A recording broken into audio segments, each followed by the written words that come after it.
Guénaël Garmachon, merci beaucoup d'avoir accepté cette interview d'Assises des Vivants. Vous êtes un des porteurs donc, de ces 2 jours de conférence.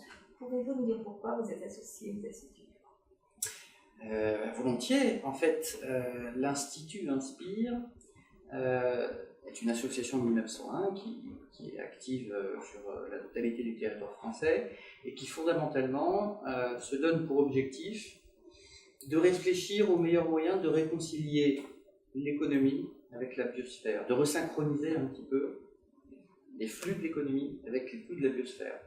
En fait, ça part d'une idée, d'un constat relativement simple. Ça fait quand même plusieurs centaines de millions d'années que la vie fonctionne sur cette planète et qu'elle est quand même assez efficace. Si on regarde bien, il y a 0 déchet. La notion de déchet, c'est quelque chose qui n'existe pas dans la nature. Et puis l'efficacité du système est juste bluffante. Si on prend l'exemple des toiles d'araignée, par exemple, qui sont aussi solides que le Kevlar, qui pourtant sont fabriquées à température ambiante. Et quand il y en a trop, l'araignée est capable de la réingérer pour la refaire après. Vous voyez un petit peu, nous, la débauche d'énergie qu'on est obligé d'avoir sur ce plan technique, hein, pour avoir un matériau qui soit un peu comparable à la toile d'araignée.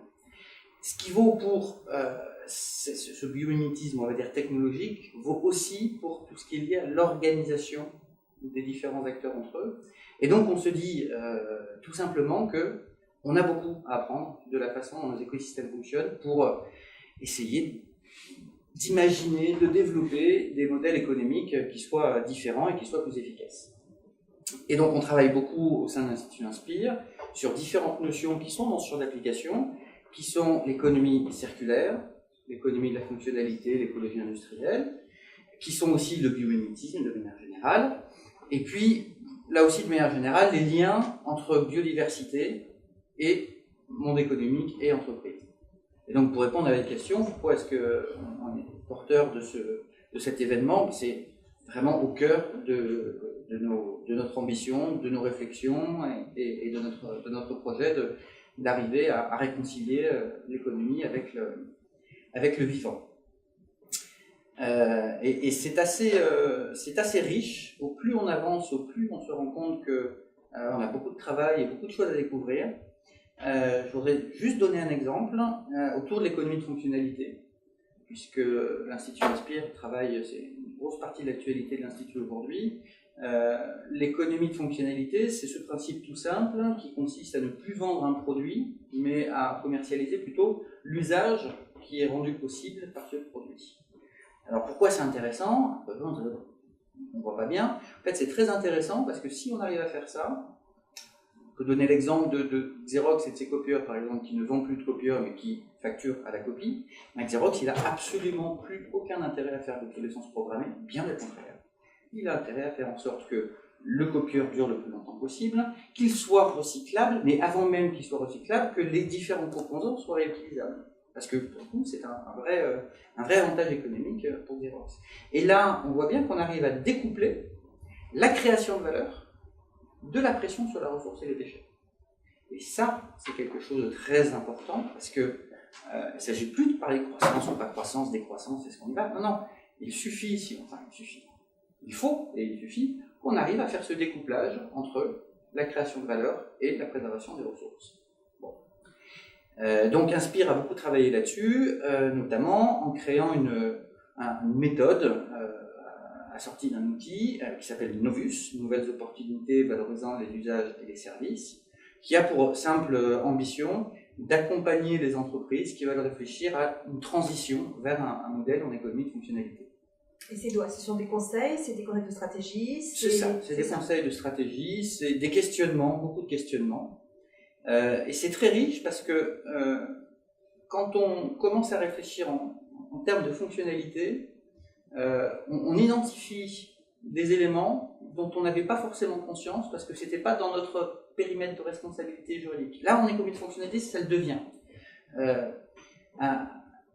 Donc, quelque part, on a un raisonnement qui est plus transversal, qui est plus systémique autour de l'usage qui est fait du produit. Et là, on peut identifier soit que il y a aujourd'hui des éléments de gaspillage dans la façon dont le produit-service est utilisé. Et si on réinternalise finalement la fonction, si on en devient responsable, bien quelque part on a la main sur ces gaspillages. Et donc on peut aussi les valoriser économiquement. Il y a vraiment un gain mutuel qu'on peut partager entre le client et entre le fournisseur et le client. Et puis on peut imaginer, il y a des exemples qui vont relativement loin. Je vais vous en citer un fabricant de revêtements de sol qui est rentré dans cette logique avec de l'éco-conception, on fait attention à ce qu'on met dans le produit pour pouvoir le recycler, etc. Et en faisant attention à ce qu'on met dans le produit, eh ben on se retrouve avec des revêtements de sol qui sont meilleurs pour la santé que les autres. Parce que même certains arrivent à être un peu dépolluants. Donc là, on va, au départ, je suis juste fournisseur de moquette ou de lino, et puis j'arrive en me questionnant sur l'usage qui est fait de mon produit à me dire, mais peut-être qu'il y a un intérêt sur mon produit qui est aussi que ça dépollue l'air ambiant. Et faisant ça, je peux aussi aller en discuter avec la CRAM, qui va peut-être m'aider à financer des recherches supplémentaires.